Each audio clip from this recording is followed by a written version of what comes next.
Welcome back to our channel. We are live from the Paris Blockchain Week 2025, and as we have promised you and what you've been doing, you've been watching all of our videos, so you know we sat down with key opinion leaders, you know we sat down with the CEOs, we sat down with the CFOs, we sat down with the people who changed the market, push the market forward, and we're going to keep doing that.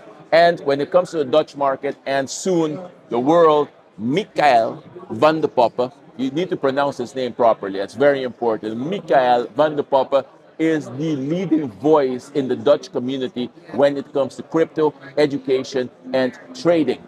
He is so good at what he does. He's launched MN Funds and capital, yeah. There you go. MN Fund and Capital, venture capital firm. So these are the steps that you should take once you start from being an influencer. You gotta move forward to the point where now you manage money for people, helping bring more adoption to the space. So I'm happy you're here today. We're going to have an amazing discussion with him. So let's dive in. First of all, introduce yourself, my friend. Yeah, so my name is Michaël van de Poppe. I've been in the space since 2017. Originally, my background is economics, trading, private trader. Started my trading group for 4 years and just exploring what I wanted to do. And then my social media kicked off to what it is right now. And I decided that I basically learned a lot, and I felt that the trading group wasn't really resonating with what I was doing or what I was feeling. And then we transferred it into the venture capital, previously the consultancy and now the liquid fund, and just to have a positive impact in the global adoption of crypto and Web3. Okay. Now, when you break it down, go through it for me, because for those of the people that are watching, they probably know you from social media. Yeah. Break it down for me. How does the process go between what you are actually putting online? Because you wake up in the morning, you see what the market is doing. What are the steps you take to actually give this advice? Well, first of all, I'm always on my learning curve. So most of the things that I post, actually all of them, are just things that I come up with that are important for myself. And I think that what I post is important for me, so then probably someone else finds it important too. And the ultimate reason that I keep on posting content is that there's so much noise taking place all the time that I try to digest all that noise and make it as neutral and objective as possible, providing analysis or thinking process, making sure that what I decide with my portfolio is done with an entire process instead of just randomly throwing money anywhere. So that is the social media part, and that's also where my motivation, or whatever it's called, comes up.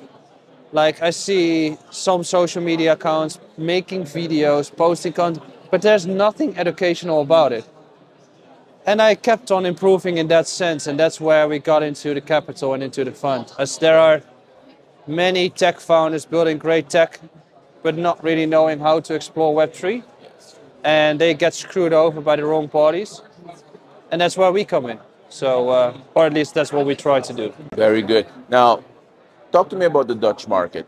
You're part of the Dutch market. Yeah. Obviously, your content brings the Dutch market better into the actual space itself. What do you believe is the quintessential drive of the Dutch investor? How do you think the Dutch market reacts to the actual crypto market?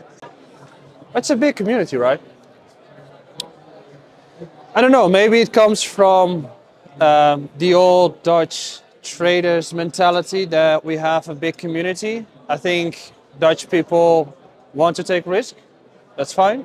That's why they jumped into crypto. But then again, I think the community doesn't have many good players at this point as of yet. There are many players, which is fine. But if you break them down, there's not much added value by every person. There are just a few, in my opinion. So I think we can still improve a lot. But there are a lot of key opinion companies in the Netherlands that operate globally. I think in the venture capital space, we have Maven 11, which is a top 5 VC, to be fair. Amdax is doing great stuff for Europe and the Netherlands in terms of banking and custody providing. So Bitfavo is good in Europe as a whole.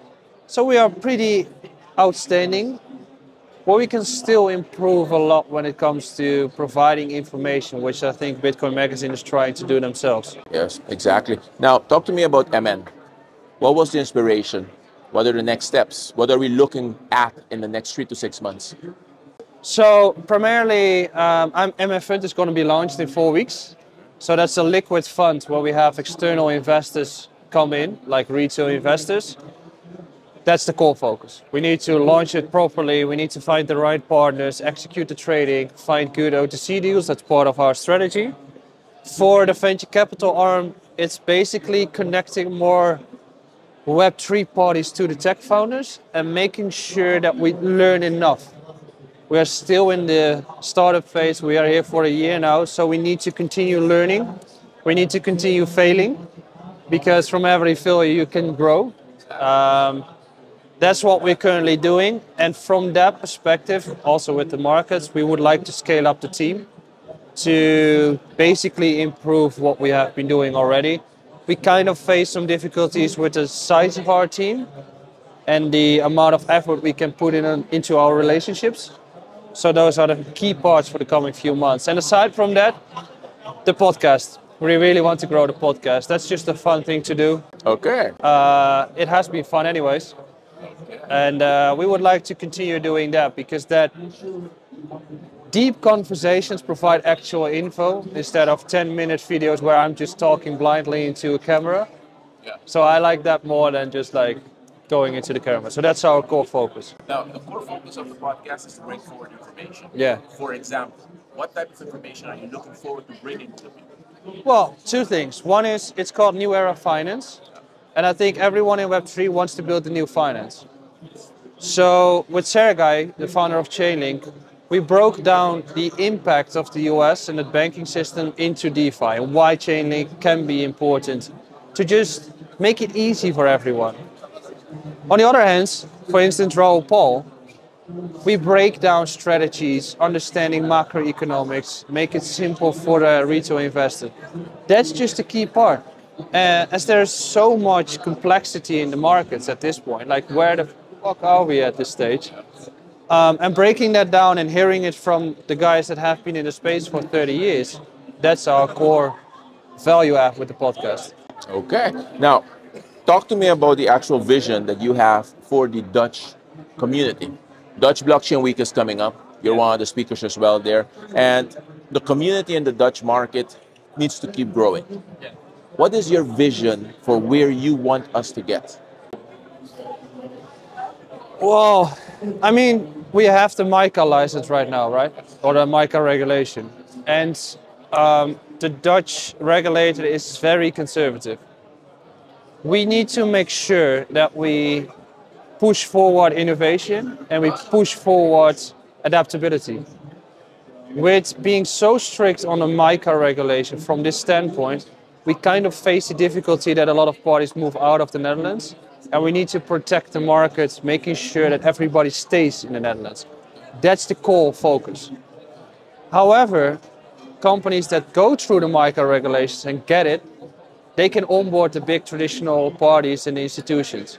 So it's kind of both ways, but keeping everyone in is the key focus. And if we do that, we can thrive and adopt and have innovation forward. Wonderful. So you heard it here.